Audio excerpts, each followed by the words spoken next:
Nossa, mas por que enfatizar as minorias? Tá gravando agora? Já está gravando. Não preciso começar de novo, não, né? Porque agora é o que apareceu pra mim que tá gravando. Agora, aquela hora não tava. Aí muitas pessoas devem estar se perguntando: por que pensar em direitos humanos da minoria? Direitos humanos não seria para todos? Mas numa sociedade onde vários grupos são privados, né, de ter direitos que a gente diz como humanos, é necessário sim pensar de uma maneira mais ampliada, olhar para pessoas, para povos que têm sido renegados na história da nossa sociedade, né? E para isso, hoje a gente convidou o doutor Júlio Araújo, né? Mestre doutorando da UERJ, que estuda sobre territórios indígenas, e a professora Alejandra, professora doutora Alejandra Luiza, que é articuladora no Observatório de Direitos Humanos Sul-Fluminense da UF de Volta Redonda. Boa noite, gente. Sejam bem-vindos ao MEP. Eloá, você foi brilhante na introdução aí, porque o meu navegador travou e eu caí e voltei agora. Me desculpa, pessoal. O Mas meu estamos também juntos travou aí. e caiu. Eu tive que optar pro celular.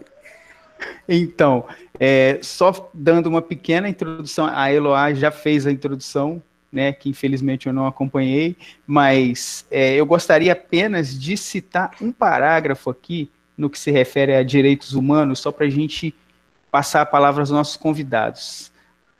A tolerância deve ser pensada sob o prisma do respeito, com o reconhecimento do outro. E essa é a noção atual e que deve ser fomentada para que seja consolidado com a maior efetividade possível o processo de universalização dos direitos humanos, calcada na dignidade, na liberdade e na igualdade, que entende o ser humano como o meio e o fim desse arcabouço protetivo. Para isso, é imprescindível atentar para a questão dos grupos minoritários, que secularmente não tiveram seus direitos assegurados, sobretudo no que diz respeito à diferença, à diversidade, à autodeterminação, o que é premente para que as desigualdades sejam superadas. Com a palavra, doutora Alejandra, para iniciar a sua exposição aí. Legal, pessoal, boa noite a todas e todos, um prazer estar aqui mais uma vez, né, conversando com vocês do MEP, esse projeto incrível, numa semana, né, que também está com uma programação bastante bacana, enfim, dar boas-vindas aí aos estudantes também, né, que tem o desafio de, enfim, conseguir concentração, foco e tudo que é necessário para fazer o vestibular no meio de um momento como estamos atravessando, né, de pandemia, de uma série de inseguranças. Então, sejam bem-vindos e parabéns, parabenizar e saudar a iniciativa mais uma vez de organizar essa semana do MEP, enfim, parceiro do Observatório de Direitos Humanos da UF também. Inclusive, já deixo com vocês um convite. Amanhã a gente vai lançar, né, o Observatório de Direitos Humanos do Sul Fluminense está lançando a primeira publicação, um relatório, né, com as experiências de lutas e resistência aqui na região, inclusive com um texto aí, uma pesquisa do MEP, né, realizada pelo MEP. Então, estão todos convidados. Amanhã, infelizmente, vai ter uma... não vai ter sobreposição de horário, não. O evento do lançamento do relatório é às 18, o evento de vocês começa às 19. Então, quem tiver um pique aí também, estão convidados. Depois eu posso passar, já passei, né, o link para o Zezinho pode compartilhar com vocês. Bom, depois, né, da introdução que o Anderson traz para a gente aí sobre direitos humanos, eu queria começar falando com vocês, né, para que a gente entenda direitos humanos, primeiro, enfim, como um ponto de partida e não como um ponto de chegada, como muitas vezes é entendido, né, todo o debate sobre direitos humanos, como se bastasse a gente ter os direitos estabelecidos na lei, nas constituições, nos tratados internacionais, para que esses direitos efetivamente existam, né, para alguns grupos sociais. Então, queria convidar vocês a colocar esse debate de entender os direitos humanos como um ponto de partida, né? O ponto de chegada é justamente o processo, né, histórico permeado pelas lutas sociais, né? Então, os direitos, eles são ponto de partida e chegada, né? Porque é a partir enfim, de uma realidade de desigualdade social, desigualdade nas relações de poder que se estruturam as lutas sociais que acabam por configurar os direitos, né?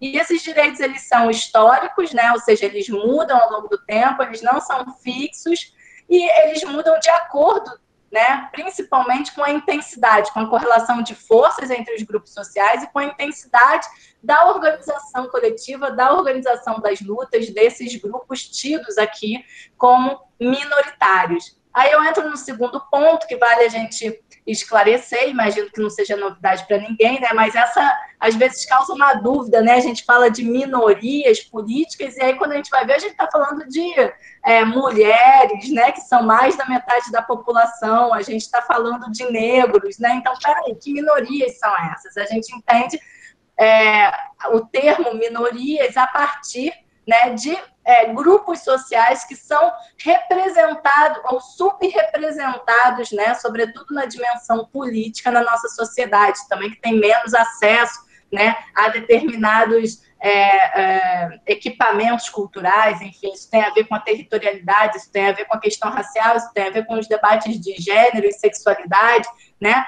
Então, quando a gente fala de minorias, não são efetivamente as minorias da população, né? Ou seja, a menor parte da população. Em geral, alguns autores vêm falando, né, de minorias majoritárias, justamente para dar conta dessa, parece uma contradição, né? Mas para dar conta justamente dessa perspectiva, né, de se pensar minorias enquanto grupos que são subrepresentados, que possuem uma menor representação política ou, muitas vezes, que não possuem nenhuma representação política. São grupos invisibilizados, né, socialmente, que, portanto, precisam se articular em geral, se articulam a partir de pautas coletivas e enfim, empreendem lutas sociais para que elas tenham, então, voz, né? Enfim, tenham ali uma participação política efetiva.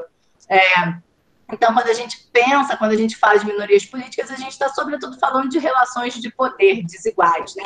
Que geram uma realidade, um quadro de desigualdade social, de desigualdade política, de desigualdade em muitos sentidos, né? E aí foram estabelecidos, né, tratados internacionais e algumas leis, né, pensando no caso do Brasil, para pensar, né, os direitos dessas minorias étnicas, religiosas, linguísticas, enfim.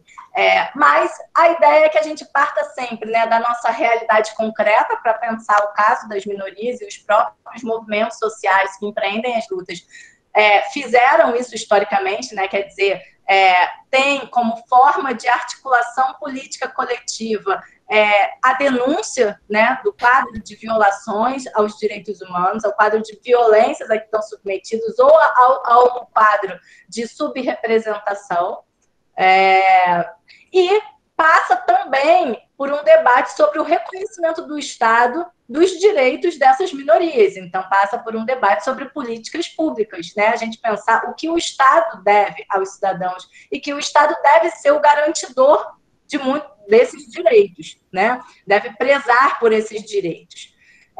E aí, enfim, como é muito diverso, né, entrar nesse debate, como eu gosto sempre de pegar ali, enfim, um exemplo mais concreto, e como a gente está na semana, né, do Dia Internacional dos Direitos da Mulher, eu, enfim, pensei em pegar aqui, a gente focar um pouco mais um debate sobre pensando a violência de gênero, mas serviria para a gente pensar outros tipos, né, de violações aos direitos humanos que enfim, aqui os grupos minoritários estão submetidos, muitos desses grupos minoritários estão submetidos, né?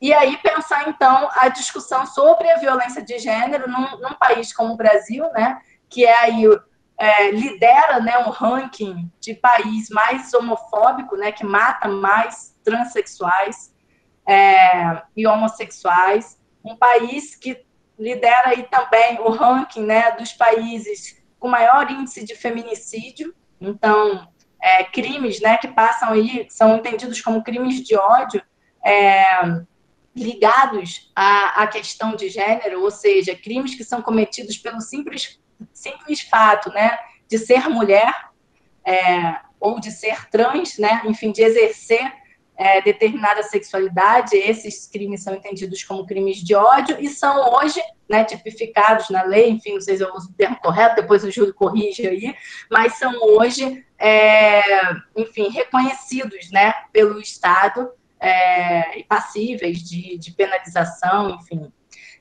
A gente vive, então, e aí queria trazer para vocês, né? Primeiro a ideia, a gente fala de violência de gênero e o que é o conceito de gênero, um conceito super polêmico também, né? A gente ouve aí falar em ideologia de gênero de forma pejorativa. Então, entender a dimensão de gênero, né? Bem rapidamente também, principalmente como uma relação social, né? Gênero é uma relação social novamente permeada por relações de poder, baseadas nas diferenças de exercício da sexualidade, né? Não tem a ver com a dimensão biológica, né?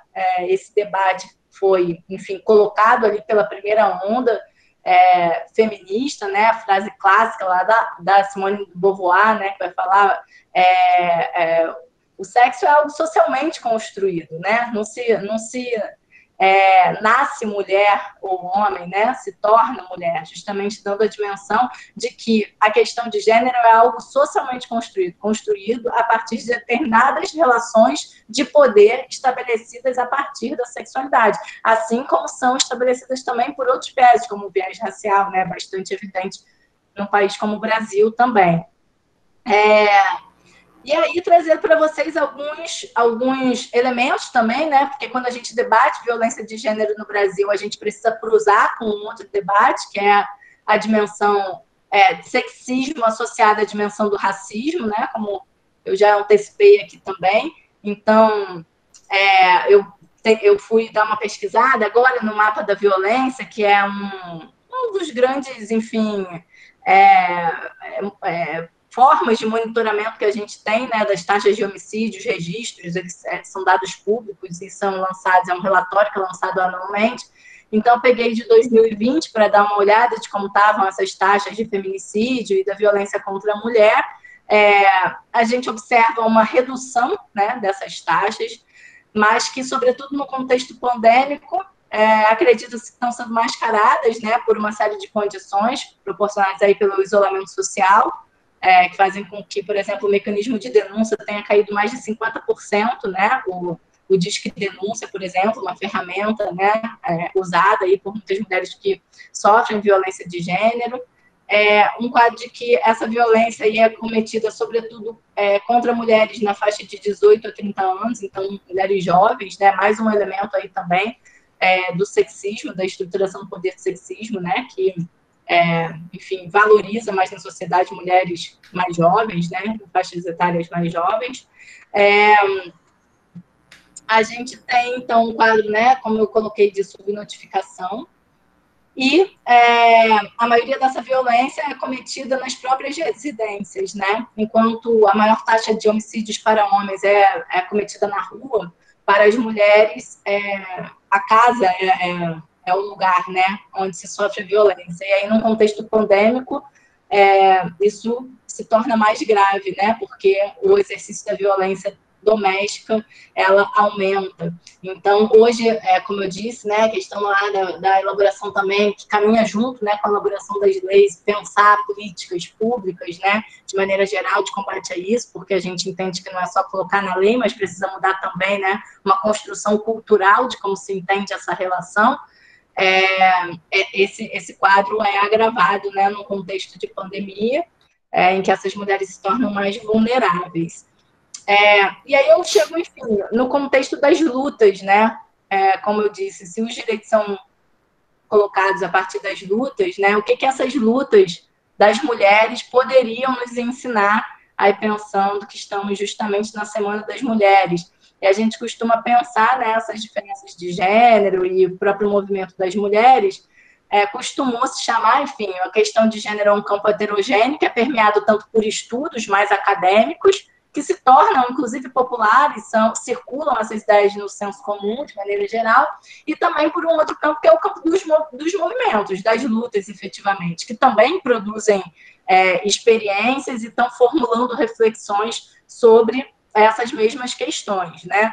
Então, a gente tem um campo ali heterogêneo, um campo de encontro entre lutas e academia e universidade. Eu estou puxando um pouco sardinha para a universidade, que muitas vezes, enfim, não fazem esse dever de casa, né? De, enfim, ir até a sociedade, entender, olhar para a sociedade, mas não é o campo onde nos situamos aqui. Espero que vocês, né, futuros universitários, tampouco, né, arregassem as mangas, sobretudo se forem estudar numa universidade pública, né? Então, as lutas elas vão ser classificadas um pouco, aí, mapeadas em termos de ondas. A gente fala que a primeira onda do feminismo era basicamente uma luta com um caráter mais universal, ou seja, tentava reunir todas as mulheres pelo fato de serem mulheres e estavam articulados em torno do direito ao voto. Né? Então, estão ali se articulando desde o fim do século XIX até a primeira metade do século XX. Se articulam, a Angela Davis vai falar bastante disso, né? Se articulam a partir também de uma luta pela abolição da escravidão. A segunda onda ela começaria ali em meados dos anos 50, o auge dela seria ali nos anos 60, né? Está bastante articulada por uma discussão sobre a sexualidade, né, sobre liberação sexual. Uma frase clássica dessa segunda onda a ideia do pessoal é político, quer dizer, leva o subjetivo para a esfera pública, né, porque se a mulher havia sido historicamente relegada ao campo do privado, então agora era uma tarefa dessas feministas tornar esse debate público, político também, né? Se nós estamos condenados à esfera do pessoal, então vamos levar o pessoal à política, porque é disso que se trata, né? Na tentativa ali de conquistas de direitos e de espaço político, mas passa sobretudo por uma mudança também cultural, né? De enfrentamento cultural, é o momento lá da queima dos sutiãs, né? Como um ato simbólico para essa liberação sexual. A época também que se configura uma frase clássica, né? Que hoje circula bastante entre as feministas também, a ideia da sororidade, né? Essa ideia da unificação, da coesão, por sermos mulheres, né? E, portanto, padecermos em alguma medida das mesmas opressões. Essa onda vai receber uma crítica posteriormente, justamente porque ao querer irmanar, né, todas as mulheres, por sermos mulheres, acaba invisibilizando algumas outras opressões, como a opressão de classe. Então, a terceira onda, por exemplo, as mulheres negras vão olhar e vão falar assim, peraí, mas eu não sou tão irmã assim, porque você é privilegiado, você sofre um tipo de opressão, mas não passa por uma série de outras violências que eu também estou submetida e que agravam a minha condição como mulher negra ou como mulher trans, enfim. E a gente tem a terceira onda, que acontece aí a partir dos anos 90, sobretudo nos anos 2000, disso que a gente conhece como a interseccionalidade ou um feminismo identitário, né, onde as mulheres elas passam a entender, né, que são atingidas por tipos diferentes de opressão, por essa opressão de raça, classe, sexualidade, e que elas também deveriam ser consideradas. É uma época também que, por exemplo, a Judith Butler vai ser a maior expressão, né, dessa fase, mas que começa a se desenvolver a teoria queer, né, que vai criticar esse modelo binário também de estruturação que acabaria estruturando algumas das relações de poder, né, ou seja, se entender entre homem e mulher. A Butler ela vai sacudir tudo isso, né, essas nossas afirmações sobre o gênero, a partir da ideia de que o gênero seria agora um fenômeno completamente inconstante e contextual, quer dizer, o gênero ele não é algo fixo, né, que atravessa a vida de uma pessoa, né, mas ela pode, inclusive, experimentar gêneros diferentes, porque esse gênero é uma relação social ela pode ser modificada ao longo da mesma existência, né? Enfim, são ideias, né, provocações. A Butler é uma filósofa, né, que vai um pouco bagunçar também essas categorias, essas estruturas, e eu acho que nos ajudam também a, enfim, estremecer um pouco essas certezas, né, que se tinham. E hoje se diz que estaríamos, algumas autoras vêm falando em quarta onda, né, que seria agora uma quarta onda dos anos 2000, bastante pautada no ativismo, principalmente das redes sociais, né, o que daria ali um caráter global também. Esse movimento mais contemporâneo começa a articular várias formas de não, né? Não é não, não à cultura do estupro, não ao silenciamento, não ao assédio no trabalho ou na escola, enfim. É um movimento que se dá, sobretudo, a partir da articulação nas mídias sociais, né?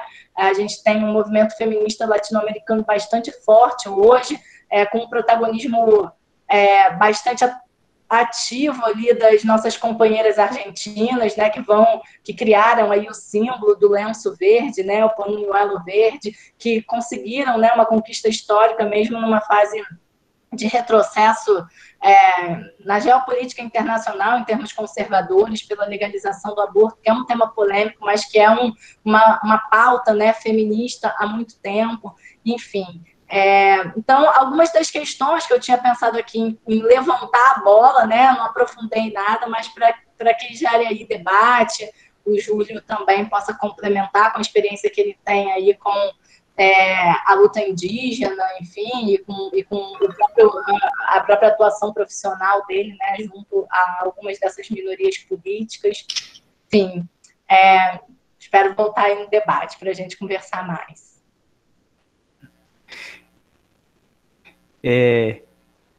Eu posso aproveitar aqui o panorama geral que foi dado pela doutora Alejandra.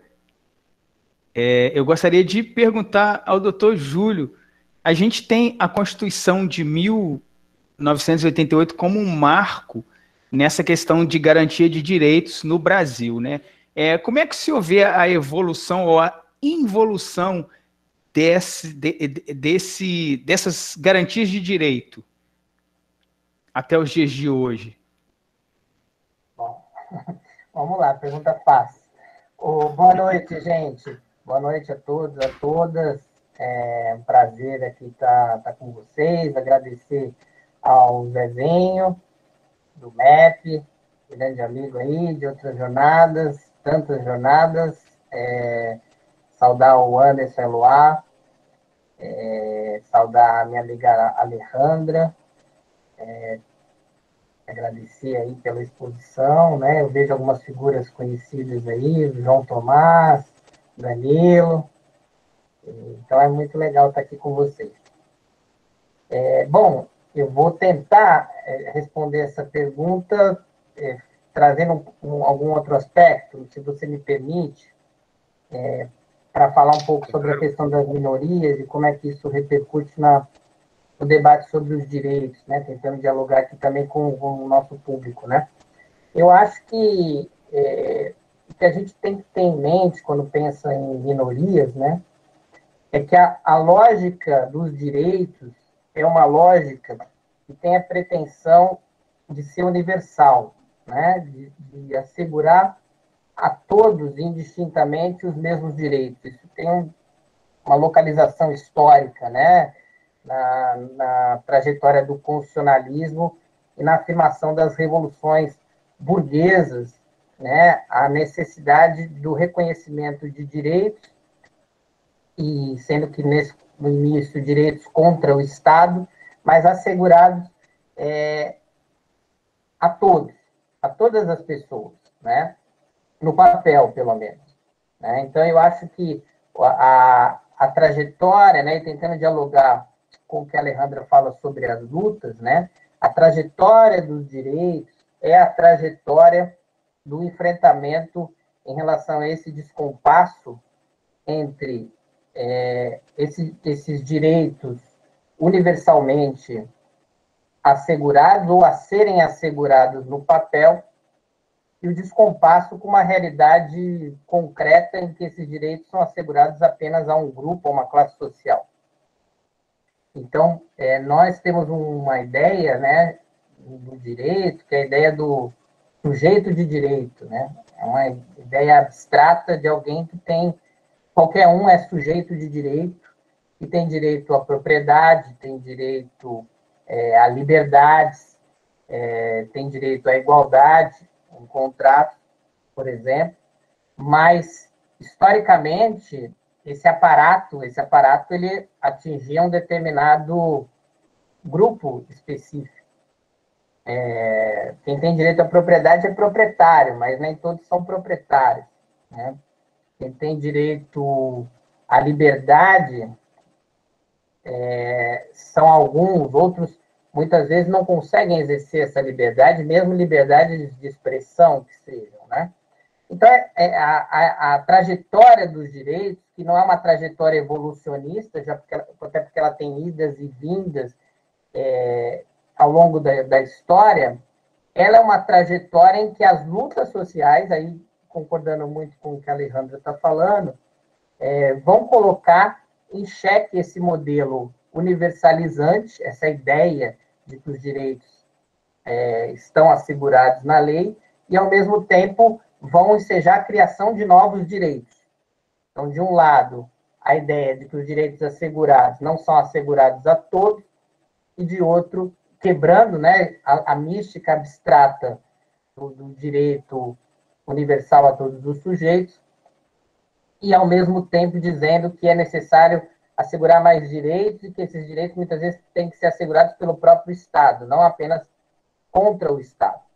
E aí você vai ter a trajetória dos direitos sociais, né, e outros momentos históricos muito importantes. E isso é muito relevante porque muitas vezes essa história é contada dentro de um etapismo, né, de um evolucionismo, quando, na verdade, sempre essas lutas, esses direitos foram assegurados com sangue.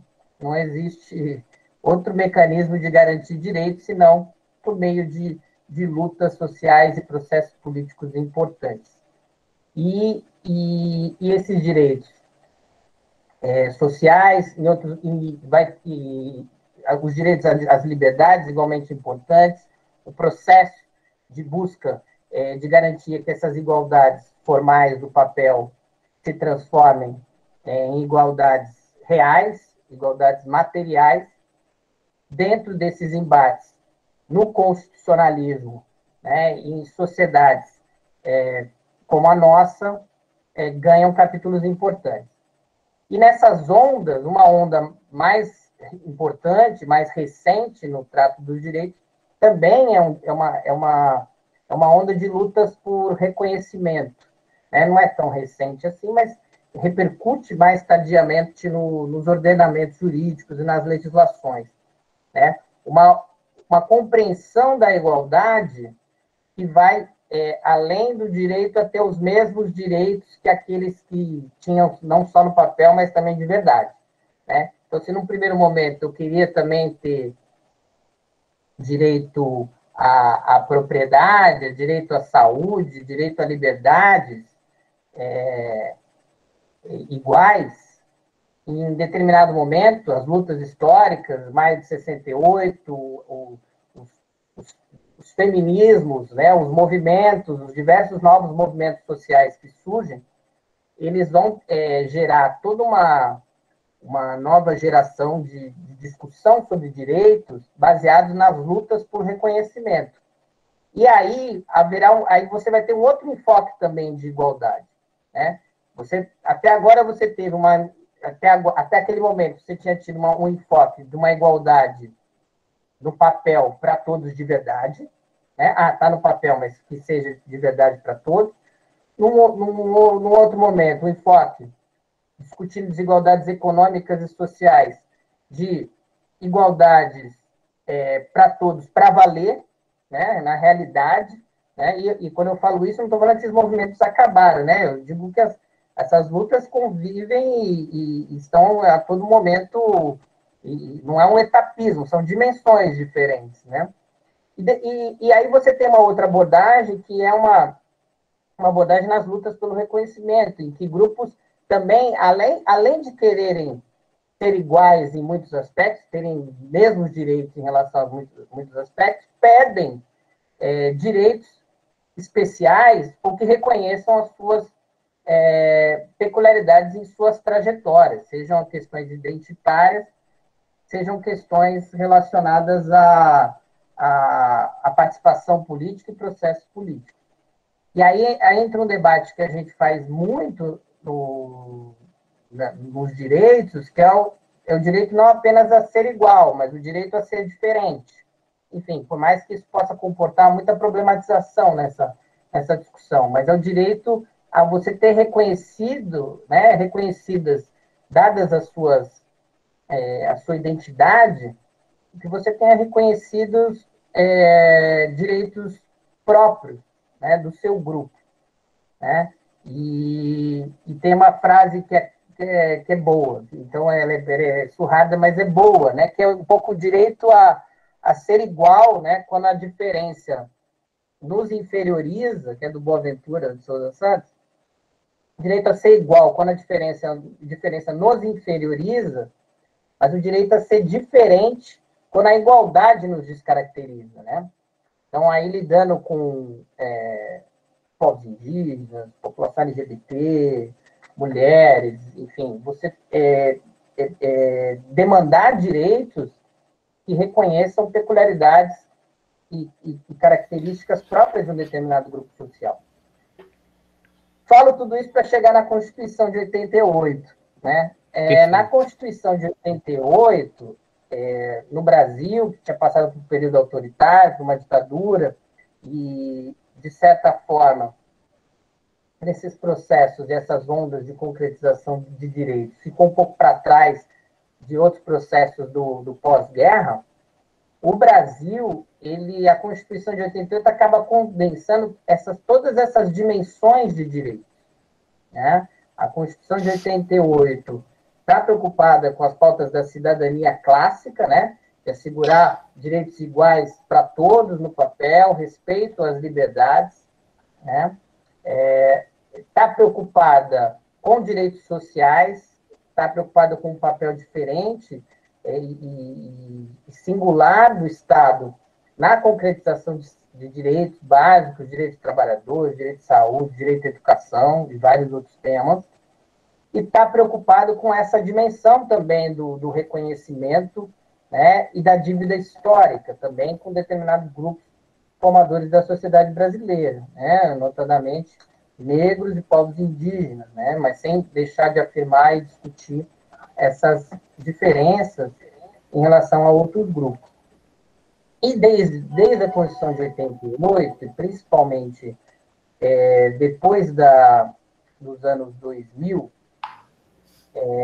há um processo que é um pouco lento, mas que é um processo que caminhava, né, e que caminhou durante esses 30 anos de vigência da Constituição de 88, há um processo de efetivação, né, paulatina, de certa forma, e de construção e concretização de direitos ligados a essas minorias subrepresentadas politicamente, como disse a Alejandra, né? Como a Alejandra disse, não é a Constituição que faz um passe de mágica todos os direitos se efetivarem, né? Antes dela, houve um processo de luta muito importante, né, que foram os movimentos da Assembleia Constituinte, que ajudaram a construir aquele texto que é fruto de disputas, fruto de compreensões, de concessões, o texto é fruto do embate político, mas que gerou muitos avanços, né, em relação àquela realidade que havia, e a partir dele, né, se iniciam novos processos de luta, não apenas para concretizar novas leis abaixo da Constituição, mas ligadas a ela, mas também em políticas efetivas que garantam que aquela subrepresentação política de certos grupos seja superada, ou de alguma forma o Estado atue para enfrentar esse estado de coisas. Então, você vai ver, nesse sentido, em relação a povos indígenas, por exemplo, a previsão na Constituição do reconhecimento de suas terras, né, dos seus territórios, e o dever do Estado de atuar para promover a demarcação das terras indígenas. Essa é uma previsão que a Constituição estabelece no seu artigo 231. O que quer dizer isso? Ela está falando, temos um cenário, uma realidade em que essas terras existem, elas são, têm mais peso do que a propriedade privada, e o Estado deve agir para garantir esse direito.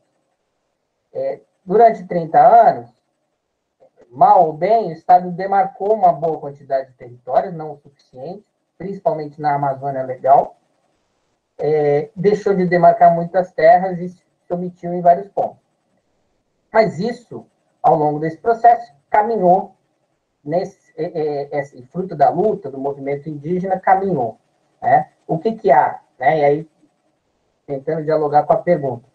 O que há nesse processo? Quanto mais ele caminhou, né, e à medida que isso colidiu e confrontou interesses econômicos nessas áreas e visões e perspectivas diferentes sobre a destinação econômica dessas áreas, sobretudo num processo de expansão da fronteira agrícola do Mato Grosso rumo à Amazônia Legal, essa reação gera uma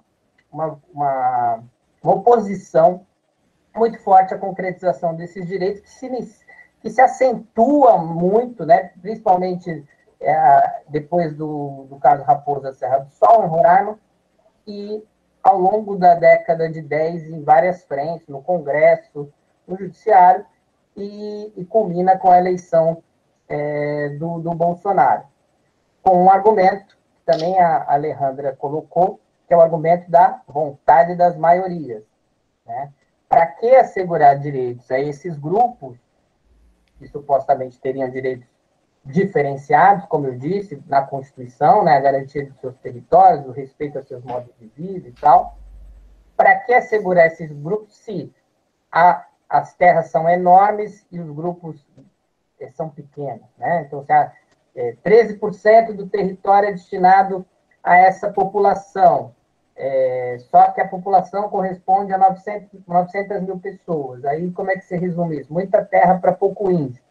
Desconsiderando as peculiaridades socioculturais desses grupos e a maneira como eles interagem com esses territórios. Mas é um discurso que tem uma capacidade de ressoar, né, e de colar, porque gera a indignação das maiorias.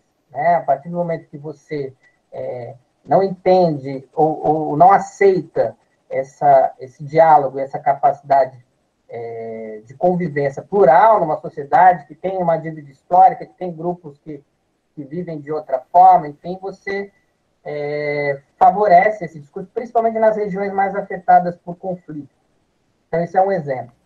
Outro exemplo, em relação à população negra, né, a discussão sobre a negritude, o maior foco, né, e a maior política que se coloca em relação a esse tema são as ações afirmativas.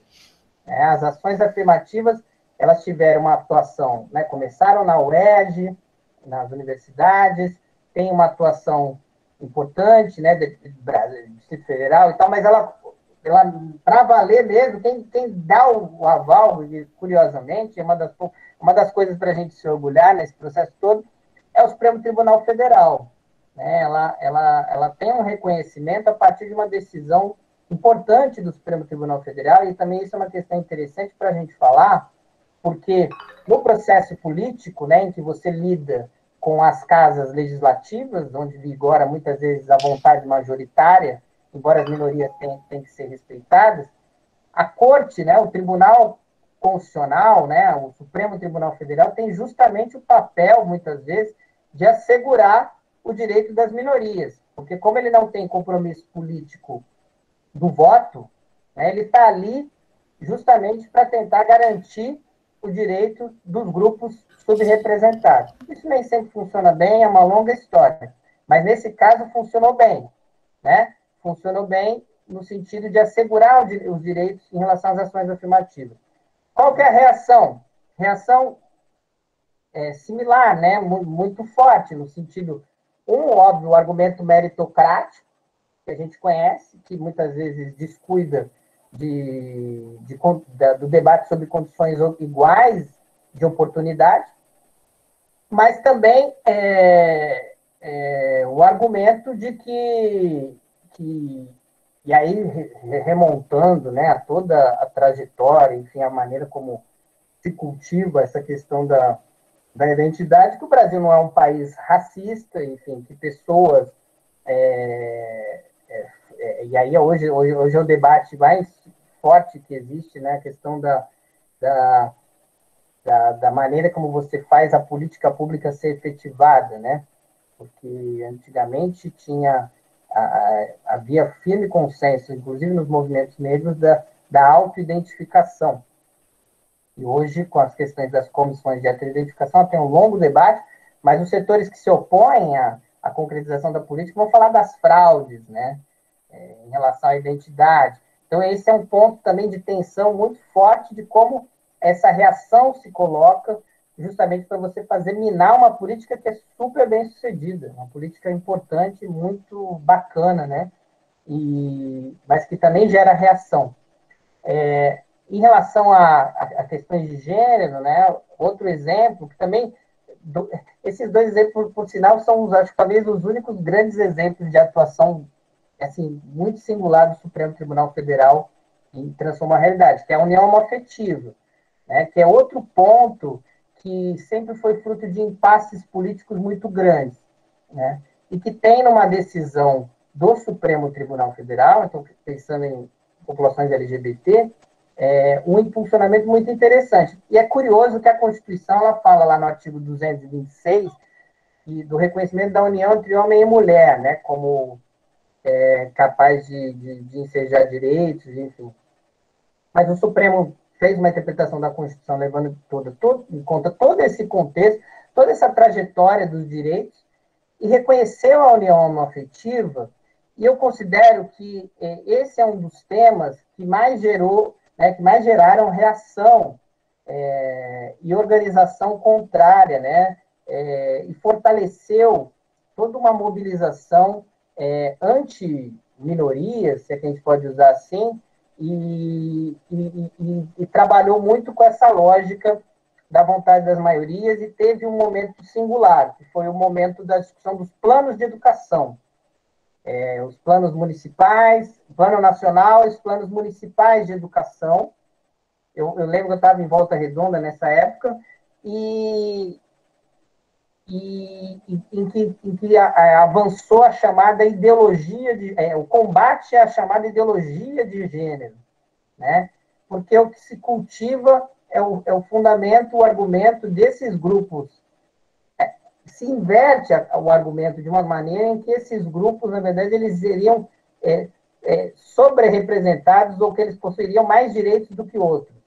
O reconhecimento de direitos específicos para esses grupos seria uma maneira, né, colocaria esses grupos com um patamar de mais direitos que outros. Então, se trabalha muito uma narrativa, uma lógica que interrompe um processo em vários campos. Eu citei esses 3 exemplos, mas você pode pensar isso de uma maneira interseccional, pode pensar em termos de políticas sociais, enfim, de certa forma, educação, ações afirmativas, territórios, ele tem um viés não só de reconhecimento, mas também de redistribuição muito evidente.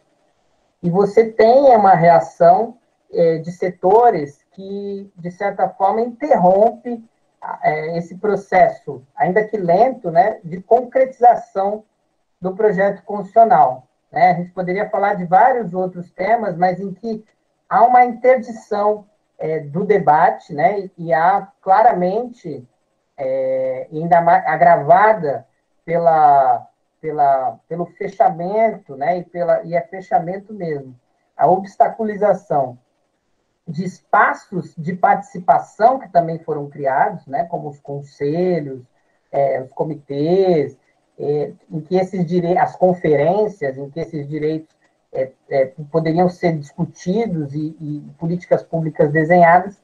Esse processo ele é, de fato, interrompido, e a gente vive esse cenário, um cenário de resistência, porque o fato de ser interrompido pelo gestor de plantão não acaba com esses direitos e muito menos acaba com os processos de luta que levam às transformações sociais. Então, de certa forma, essa marcha não é uma marcha que se dá no automático. Ela tem momentos melhores, momentos piores, mas os processos de luta continuam. E, ao mesmo tempo, é curioso, né, que nas conjunturas mais improváveis também, há uma reação capaz, muitas vezes, de impulsionar novos processos, não só evitar retrocesso, mas também impulsionar diversos outros processos. Bom, enrolei, mas respondi, acho, a sua pergunta e estou à disposição aí do debate.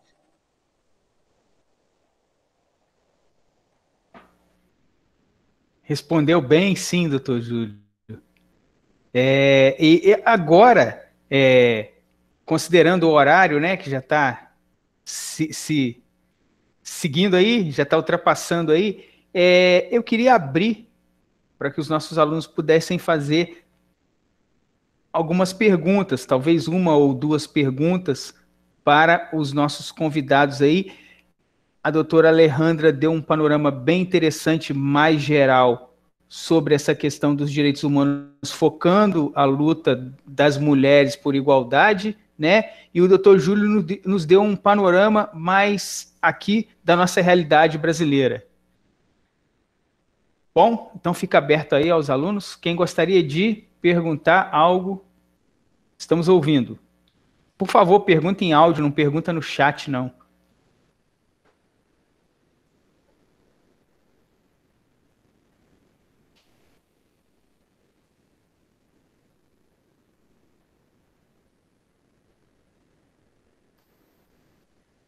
Alô, ninguém pergunta?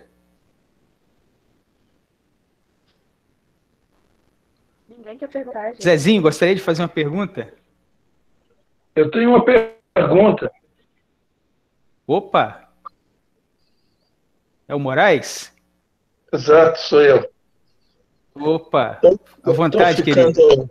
Boa noite a todos os professores, os mediadores. Estou ficando uma figurinha tarimbada, né? Pela participação. Eu sou muito questionador. Isso aí, melhor não mencionar isso aí. Eu tenho, não sei se é um defeito ou uma virtude, mas eu sempre fui questionador. A minha pergunta é para a doutora Alessandra, né? Alejandra. Doutora, quando se fala em empoderamento da mulher, já que nós estamos, né, na Semana Internacional da Mulher, o que exatamente significa isto, esse empoderamento? O que as mulheres estão buscando?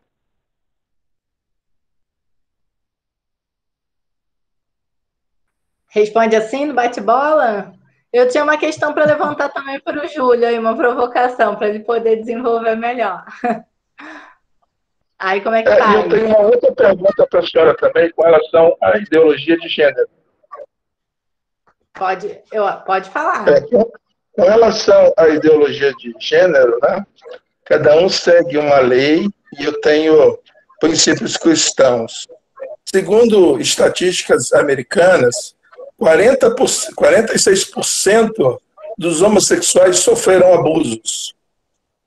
O que a senhora tem a falar com relação a isso? Então, essa é uma questão genética, a pessoa nasce gay, ou a pessoa os padrões sociais vão mudando essas características de homem e mulher, porque biblicamente, e é o que eu sigo, Deus fez o homem e a mulher. E só tem o relacionamento heterossexual, né? Então, eu queria um depoimento, já que a senhora abordou essa questão da ideologia de gênero. Eu os respeito, e eu tenho o maior carinho por eles, certo? Mas, ao mesmo tempo, fica esse impasse. Né? Se há uma questão de abusos, né, de ataques, né, e sofrimento por parte dessa categoria, A senhora não acha que deveriam ter políticas públicas nesse sentido? Vamos lá.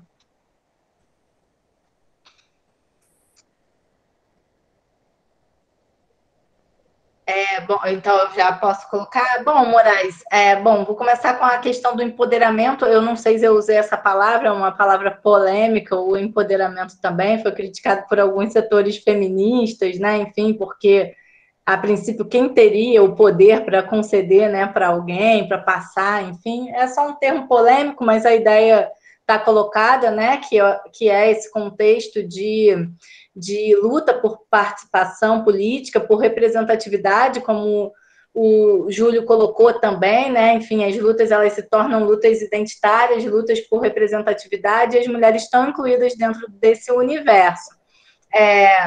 E aí eu, tipo, assim, que mulheres, né? Pelo que lutam as mulheres, né? Que foi o que o Moraes colocou. Bom, eu te colocaria uma outra pergunta. Que mulheres, né? De quem que a gente está falando? Porque essa é a questão. Esse foi o grande questionamento, a grande bola que as mulheres lá da terceira onda levantaram, né? Ou seja, somos mulheres, mas não é apenas o sexo, né? Entendido biologicamente ou entendido construído socialmente que nos define, né? São muitas as camadas, né, que forjam a identidade feminina também.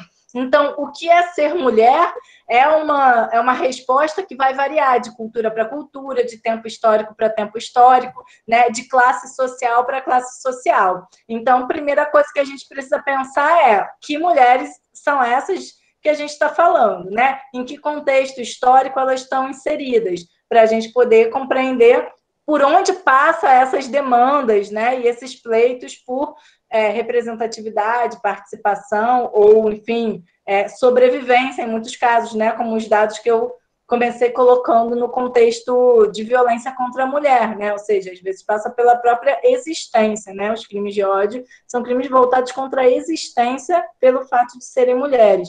E aí vão existir muitas possibilidades, né, de ser mulher nesse universo. Porque, como eu comecei falando, e eu, enfim, como professora de sociologia, né, não podia deixar de enfatizar essa ideia de que gênero é algo socialmente construído, né? Inicialmente, ela é uma categoria que vem da área biológica, né? Da área da medicina, das ciências, né? Mas ela vai ser apropriada pensando justamente essa dimensão da mulher como um ser, né, que é conformado em termos de padrões, em termos de horizontes de possibilidades em determinada sociedade. E, como eu disse, estruturado a partir de relações de poder que levam, né, a essa condição. O Engels, por exemplo, né, o parceiro lá do Marx, que, enfim, hoje em dia também é mencionado, né, por setores um pouco mais conservadores como um autor perigoso, enfim, há muito tempo já é entendido assim, mas o Engels vai fazer um estudo sobre a família, enfim, tentando cruzar ali família e classe, e ele vai mapear umas sociedades, né, antes, enfim, do desenvolvimento das sociedades dos estados que vão se estruturar a partir do processo de sedentarização, aquela coisa lá que a gente estuda lá na sexta série, né, para o vestibular nem precisa mais relembrar, né, mas esse pessoal, né, que vivia antes do processo de sedentarização, eram sociedades baseadas em estruturas matrilineares, eram sociedades poligâmicas, ele vai mapear, né, a existência de sociedades, ele está estudando uma sociedade nos Estados Unidos, né, uma região dos Estados Unidos, e ele vai mapear lá a existência de sociedades poligâmicas e com uma estrutura de organização, né, do poder e do cuidado, enfim, com a linhagem matrilinear, baseada, então, né, nesse poder das mulheres. Com o processo de sedentarização, ele vai contar para a gente que é aí que se estrutura justamente o poder masculino, né, e essa dimensão dessa relação de gênero baseada na subordinação, né, da mulher ao poder masculino. Porque o trabalho, né, que era exercido por esses homens, que era o trabalho na agricultura, foi exercido majoritariamente por homens, porque as mulheres tinham outra função na sociedade, passou a gerar um excedente de riquezas, né, que acabou invertendo, mudando a estrutura, a lógica de organização social naquele contexto.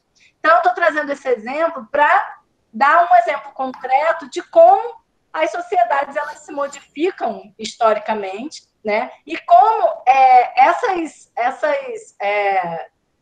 visões, né, sobre a realidade e sobre as relações, elas também se modificam, né? A dimensão de ideologia ela vai ter várias interpretações também, né? Tentando responder aí a dimensão do que seria essa ideologia de gênero, que, na verdade, não é um termo reivindicado por nenhum grupo a quem se atribui essa denominação, essa nomenclatura, né?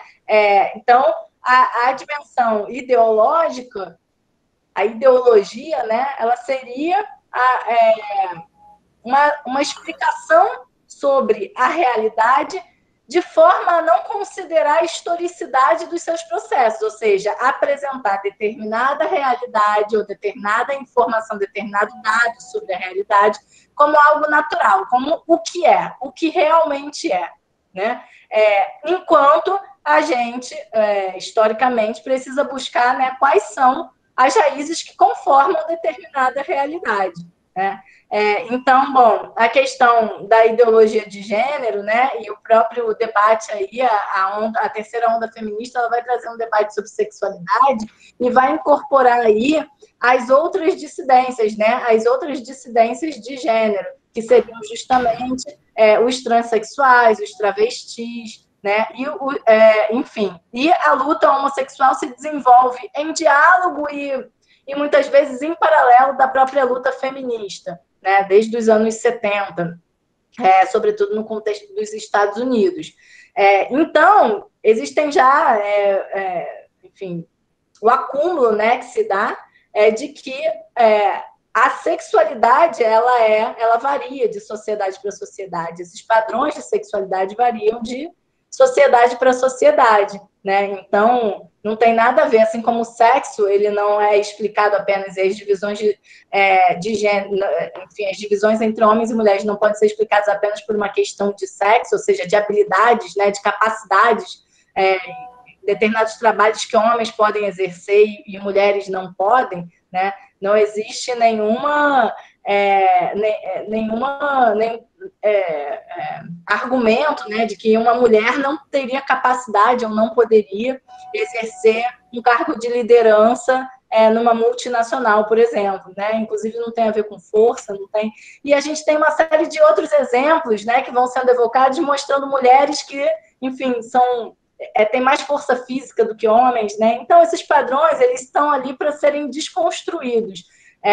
A Angela Davis traz para a gente notícias de uma senhora que vai ser fundamental na luta pelo direito ao voto nos Estados Unidos, a Sojourner Truth, não sei falar direito o nome dela, mas ela vai ser muito conhecida, né, por um discurso que ela vai dar no Congresso, às vésperas da votação do direito ao voto feminino, e ela vai justamente falar assim, bom, não sou eu uma mulher mostrando o muque dela de trabalhadora rural, né, mostrando que ela ali teria muito mais força, né, física, inclusive, do que muitos homens, né, e obviamente nesse contexto se diferenciando também das camadas médias brancas das mulheres que também estavam reivindicando o direito ao voto, né? Enfim, isso estava ali naquele contexto. Mas só para tentar dialogar, né, com isso que o Moraes traz, né, de, enfim, a dimensão da sexualidade ela é socialmente construída, né? E o debate de direitos humanos passa por um debate sobre inclusão, né, e respeito à diversidade, né? Então, essa sexualidade, independente da sua motivação, né, ela independe, né, ela, enfim, a gente não tem nada a ver com ela, né? Então, e a gente precisa aceitar aquilo que é diferente. Isso vale para as nossas crenças, né, religiosas, isso vale para o nosso exercício da sexualidade. Isso vale para as diferenças, né, de gênero e raça que existem na nossa sociedade. O debate de direitos humanos é um debate que precisa passar por esse debate sobre tolerância, sobre respeito, né, à diversidade. Não sei se respondi. Eu queria aproveitar esse seu gancho, Alejandra, porque eu acho que é um pouco isso, o debate sobre direitos, principalmente pensando no Estado. Muito obrigado. Pensando no Estado, né? Que eu acho que tem alguns aspectos fundamentais quando a gente pensa, né, na Constituição dos Direitos. Um aspecto fundamental é o respeito ao pluralismo. Né? Sociedades plurais comportam a lógica de que não existe um projeto de vida, né, ou uma visão de mundo hegemônica.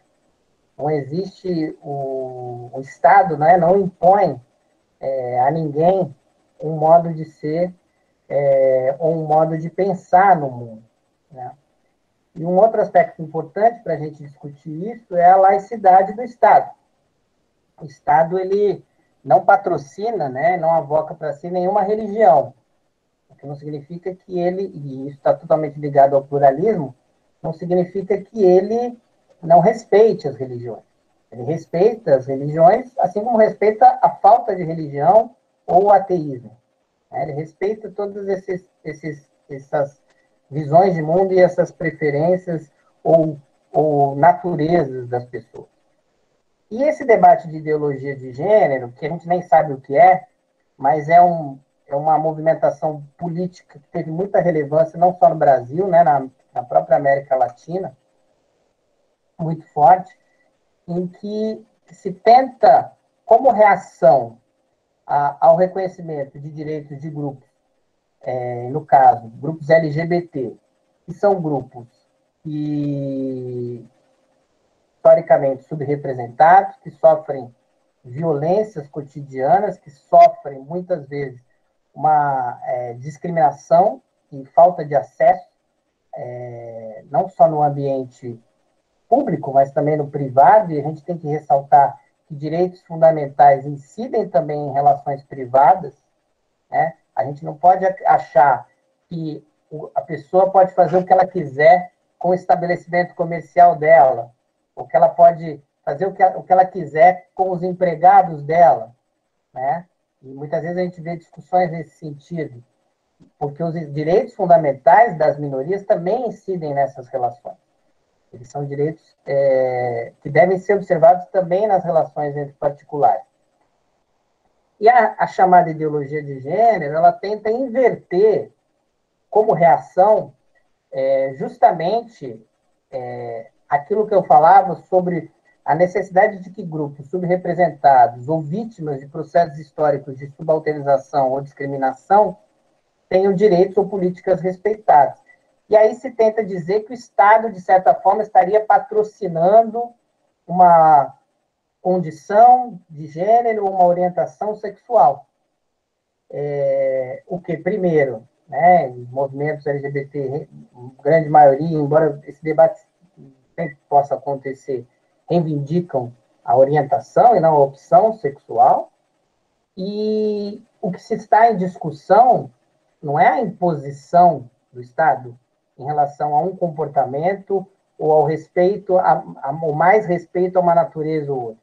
O que está em discussão, quando a gente fala na atuação em favor de direitos de grupos minoritários, primeiro, o reconhecimento de que os direitos que são universais no papel atendem mais a determinados grupos do que a outros. Então, pessoas heterossexuais, pessoas cis, estão mais sujeitas a não terem os seus direitos desrespeitados do que outros. A partir do que a gente tem no papel, o processo de atuação em favor de grupos minoritários, pensando na lógica do Estado, parte de um reconhecimento de uma situação, de uma realidade de fato.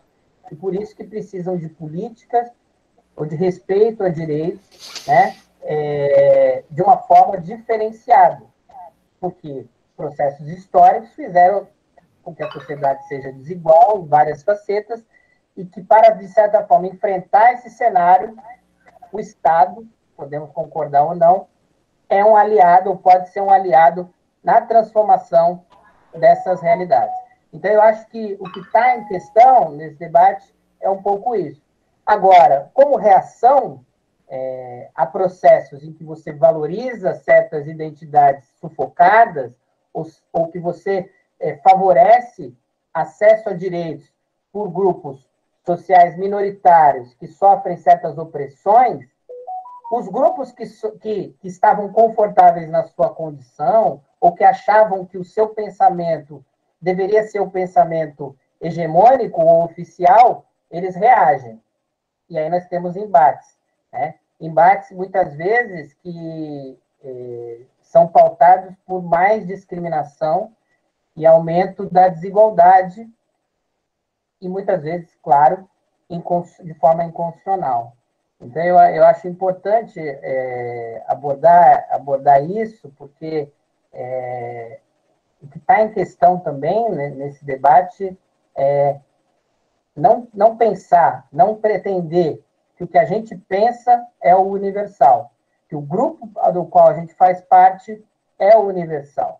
E acho que esse é um tema central nesse debate da ideia da vontade das maiorias, né, como reação ao acesso a direito para o grupo minoritário.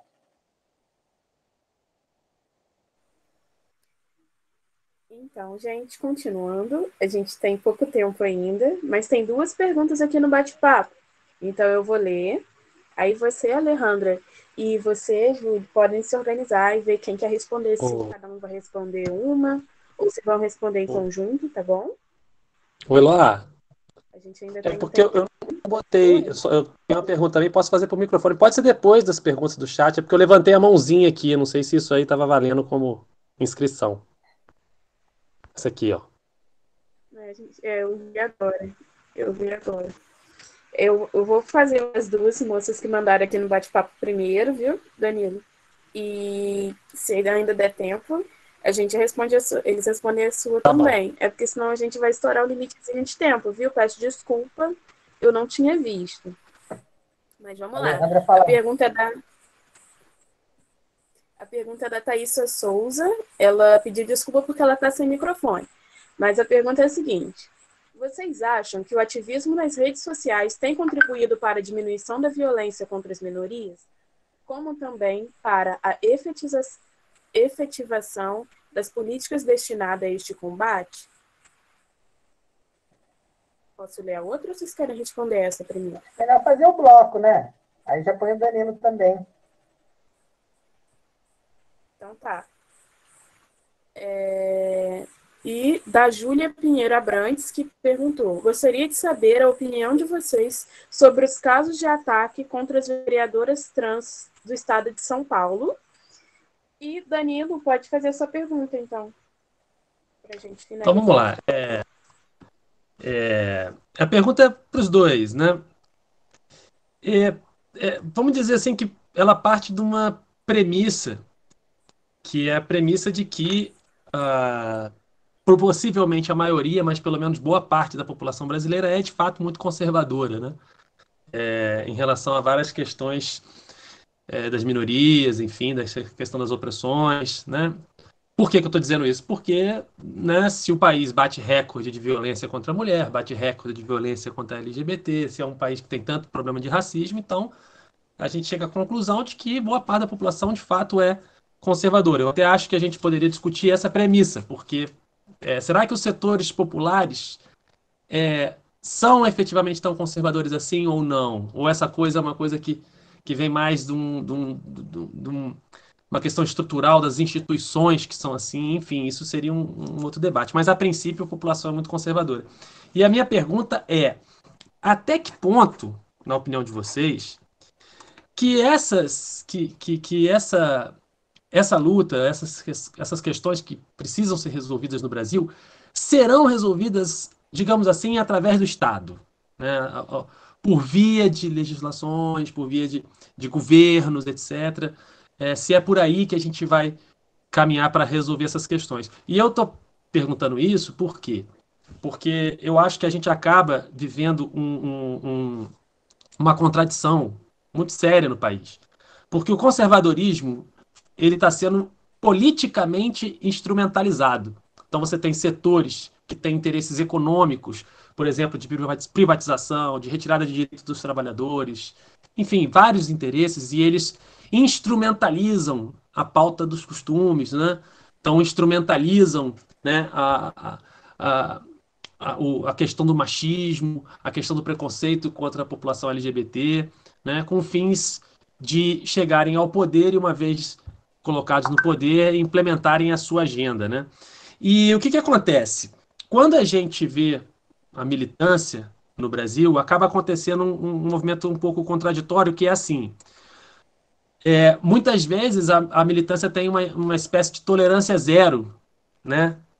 Com qualquer deslize, às vezes uma coisa que a pessoa falou, às vezes a pessoa tem uma opinião que não está muito de acordo, e aí é tolerância zero, já vai todo mundo com uma postura muito incisiva contra as pessoas e tal. E na política, quando você empurra a pessoa que está na sua frente para lá, ela vai para o outro lado, né? Ela se aproxima do lado oposto. Então, o lado oposto da militância é a extrema-direita, que reafirma os preconceitos, né? Então, acaba que essa tolerância zero, às vezes, empurra a pessoa para o lado da extrema-direita. Mas por que isso é uma contradição também? Porque a gente não pode esquecer que não fosse essa militância aguerrida que a gente tem na pauta da questão dos direitos da mulher, do LGBT, do racismo e tal, a sociedade não estaria mudando, e ela está mudando, né? Então você tem, por um lado, a necessidade de uma militância bem aguerrida. Por outro, um problema que, às vezes, em termos eleitorais, isso facilita o jogo da extrema-direita. Então, a minha pergunta são duas. A primeira é para os dois, que é se essas questões vão ser resolvidas por eleição, pelo Estado, enfim, se é por essa via. A segunda pergunta é especificamente para o Júlio. Eu quero saber se, afinal de contas, o Palmeiras tem ou não tem Mundial. Mas aí a gente aguarda a resposta dele. E aí, o João Tomás vai falar ou é...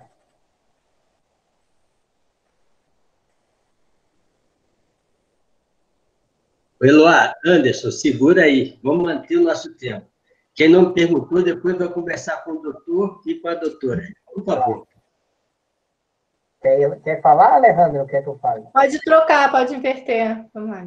Tá, primeiro, claro que é mundial. Primeiro campeão mundial, Rei do Rio.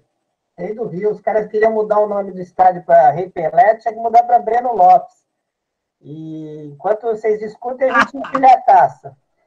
Mas ajudamos o Fluminense, não reclama. Vamos lá, é tanta pergunta, tanta coisa difícil de falar em pouco tempo, mas eu diria o seguinte, essa questão das redes é um tema super complicado, porque tem dois aspectos que eu acho que são muito graves aí, um até se relaciona com o que o Danilo falou. O primeiro é o avanço do discurso de ódio, né, ou mesmo o discurso perigoso, né, que tentam tratar também o discurso de ódio, discurso perigoso, nesse campo do ataque a certos grupos. Eu acho que as redes elas têm sido um espaço propício para veicular discursos de ódio e para garantir a organização desses grupos que encontraram na rede um porto seguro para veicular e divulgar informações falsas também, né? Que isso aparece muito, né? É recorrente, né? Por exemplo, associar pedofilia, homossexualidade com verniz sério, lançar a mão de algum estudo, um link de fake news e apontar com verniz até sério discursos discriminatórios em relação a grupos. Além disso, a gente vê muitos ataques diretos em relação a grupos minoritários por meio das redes. Então, eu acho que a rede, tentando responder rapidamente, eu não vejo ela como espaço de diminuição de violência contra grupos minoritários, não. Eu vejo ao contrário, eu vejo ela com potencial de veiculação de discurso de ódio e de organização desses grupos. E, por outro lado, aí, comentando o que o Danilo falou, um espaço em que as diferentes formas importantes de organização e mobilização dos movimentos, e essa pluralidade de movimentos em várias pautas, muitas vezes tem a sua razão de ser, a sua importância, mas que muitas vezes ela impede a capacidade de construção de pautas comuns, e porque a rede ela tem um funcionamento que favorece essa fragmentação e essa afirmação e manutenção de linhas políticas diferentes. Então, eu, também dialogando um pouco com o Danilo, eu tendo a ver com muita preocupação, né, a forma como as redes têm favorecido esse tipo de acirramento e de organização, né, de um discurso falacioso que se vale tanto do ódio como da disseminação de notícias e informações falsas. Eu falo também um pouco por conta da experiência que eu tenho vivenciado no Ministério Público, tanto em relação à propagação desse tipo de discurso, como própria veiculação política disso, né? Já entrei com algumas ações sobre isso, e o que mais preocupa também é o fato de que agentes públicos tentam criar uma dicotomia entre a posição que ocupam e o papel que eles têm nas redes, e usam também as redes para veicularem discursos, né? Supostamente sobre o escudo da imunidade, ou de alguma imunidade parlamentar, e eu entendo que devem ser responsabilizados por isso. Então, acho que o momento é muito preocupante nesse campo, né? E aí você vai ter esses gigantes tentando, por pressões variadas ao redor do mundo, tentando fazer mecanismos de autocontenção, mas que, por outro lado, né, autocontenção no sentido de eles mesmos tentarem decidir o que se pode e o que não se pode falar, supostamente também combatendo o discurso de ódio, mas também gerando alguns riscos para a liberdade de expressão, até porque o que eles decidem, o que eles têm em termos de autoridade para decidir o que pode e não pode ser dito.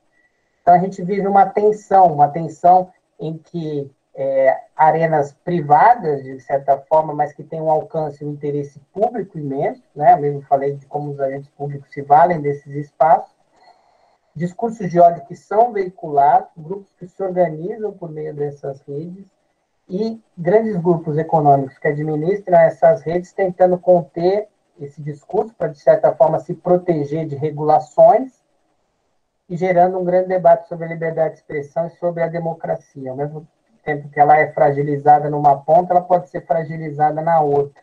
Então, eu acho que esse é um tema super difícil. Enfim, mas eu acho que o cenário é bem pessimista, né? E em relação à questão das vereadoras trans, eu acho que é fruto um pouco dessa tensão, porque eu acho que é muito interessante nesse processo todo, quando a representatividade, a presença e a afirmação desses grupos na arena política tem rosto, ganha cara, há uma dificuldade e há um processo de enfrentamento que se deflagra muito claramente. Eu acho que é isso, né? Esse é o debate que a gente vive na atuação das mulheres, dos negros, das negras, e a população LGBT é a mesma coisa. Hoje nós temos uma representante indígena no parlamento. Então, esses processos se escancaram de uma maneira muito, muito clara. O Danilo, só para fechar, o Danilo fala a questão do Estado. Eu acho que é um desafio que se impõe aos movimentos e aos grupos, né? Porque realmente a trajetória dos movimentos é uma trajetória, embora o Estado tenha essas ambiguidades claríssimas, é o mesmo Estado que viola, que supostamente pode ser um aliado ou não, essa ambiguidade os movimentos também se institucionalizaram muito, né, no sentido de verem principalmente o Estado como um parceiro, e isso, de certa forma, impõe certas limitações nesses processos políticos. Eu, como agente do Estado, eu lido muito com essa lógica, claro, da efetivação e concretização dos direitos. Olha o Leonardo lá, tá bonita essa biblioteca, esse aplicativo é bom, hein? Mas acho que é um desafio que se põe, sim, para os movimentos, porque esses processos de efetivação, eles têm limitações, muitas vezes ele tem tempos mais curtos, mas eu não sei se é o caso de abrir mão dessas lutas. Eu acho que são dilemas que sempre se apresentam mesmo para os movimentos. Bom, resumindo, é isso aí. Vou poder falar tchau ou eu falo tchau agora?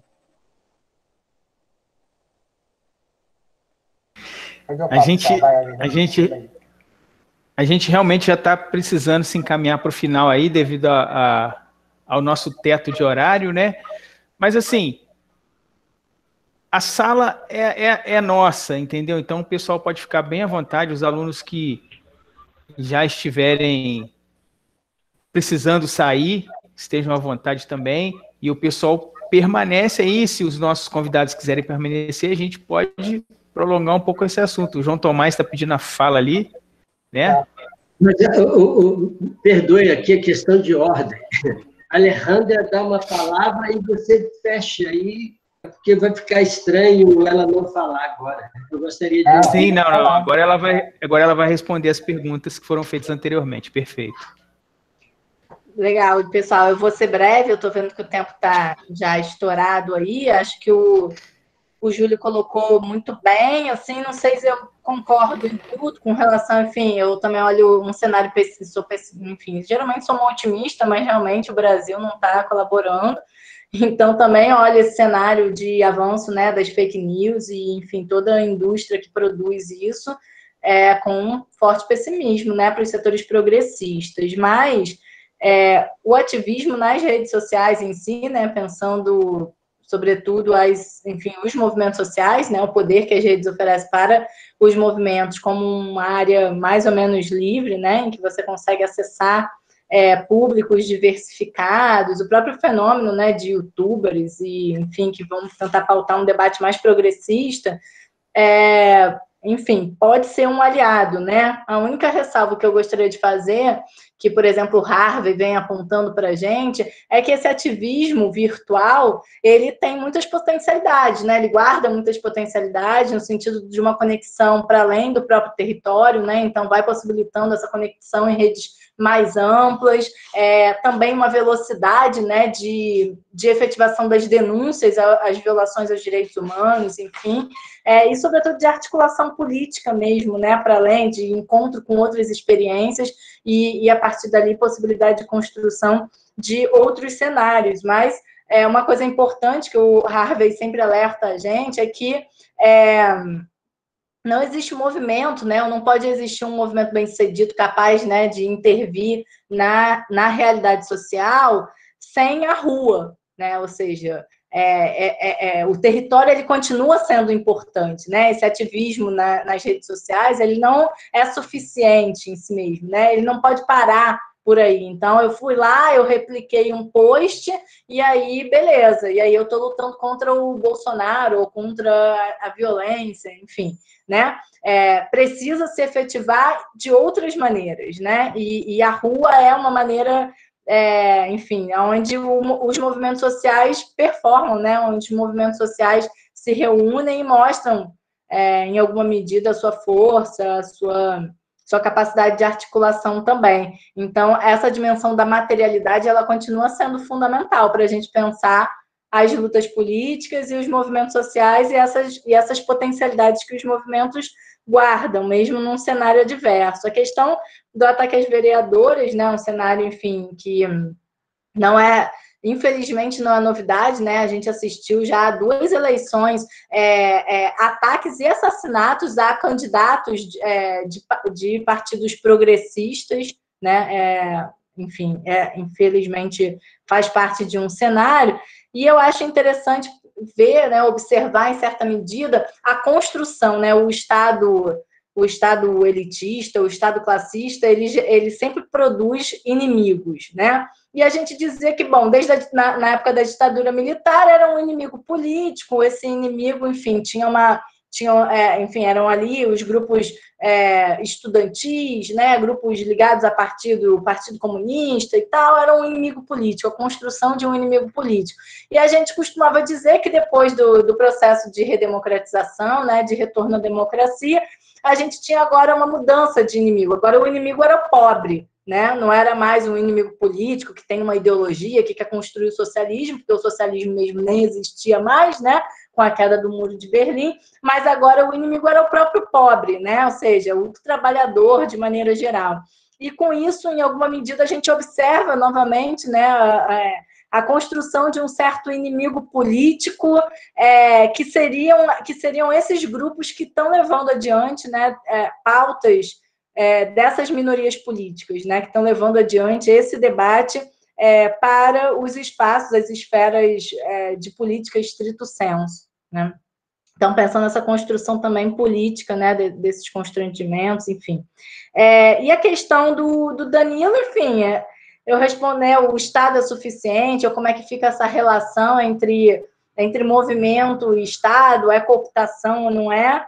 Eu diria que sim ou não, né? Depende novamente do contexto da realidade, mas eu responderia que, enfim, né, tem essa relação entre movimento social e Estado sempre foi conflituosa, né? Ela nasce de um conflito, porque o movimento social ele não é Estado, né? E ele tem o papel, então, de pressionar o Estado para a transformação social, para a mudança social, mas à medida em que se aproxima do Estado, né, tem o risco de se tornar Estado. E se tornando Estado, não é mais movimento e, portanto, perde a sua capacidade de ação, de reivindicação, de liberdade, né?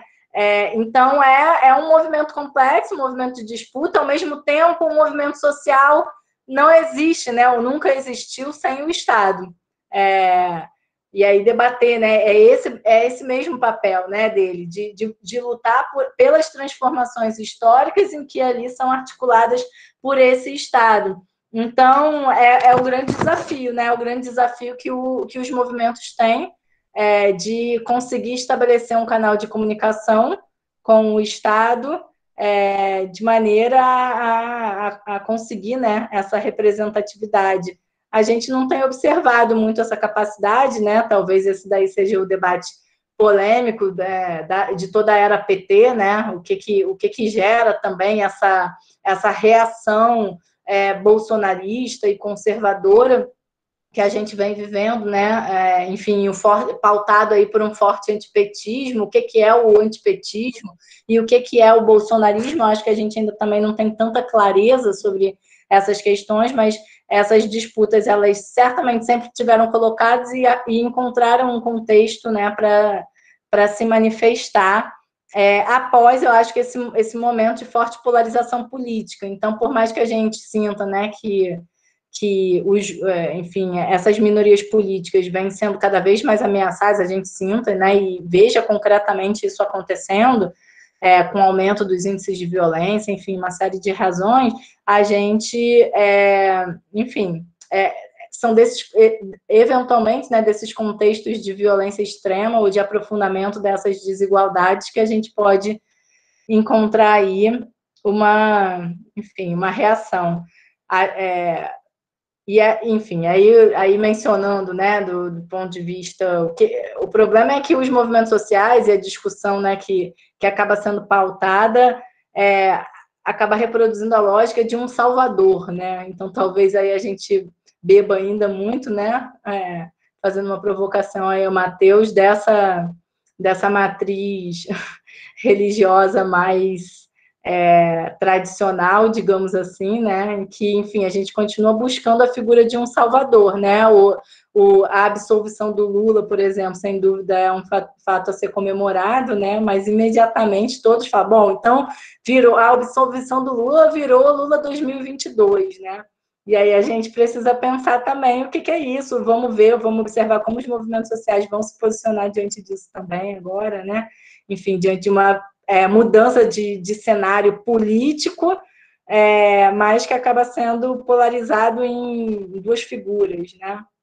Enfim, só para polemizar aí. No final, queria agradecer mais uma vez estar aqui com vocês. Sempre um prazer, desejar um ótimo encontro nos próximos 2 dias ainda da semana. E estamos juntos aí. Convidá-los mais uma vez, reforçar o convite para estarem com a gente amanhã no lançamento do relatório do Observatório de Direitos Humanos do Sul Fluminense. Beijão. Bom ver vocês. Então, gente, boa noite. A gente tem que agradecer a presença da professora Alejandra e do Dr. Júlio. Eu estava vendo aqui no bate-papo que estava todo mundo falando que está amando. E se pudesse, a gente ficava a noite inteira, mas felizmente a gente tem tempo, tem que terminar. A gente agradece muito a presença de vocês. E para liberar os alunos, né, além de amanhã ter o lançamento do e-book de vocês, da Alejandra, né, amanhã a gente continua aqui às 19 horas. O tema amanhã é Política Pública de Tratamento de Resíduos Sólidos.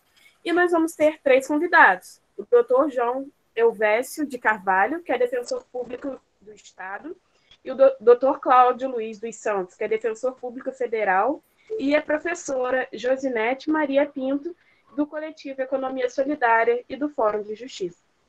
Então, a gente conta com a presença de todos os alunos e os professores para a gente continuar essa semana até acabar nossa semana de sensibilização. E é isso, gente. Os alunos estão liberados também. Quem precisar sair, viu? Pode sair. Mas que beleza! Nós não vamos fechar a sala. Tem uma surpresa para o doutor Júlio e a doutora Alejandra.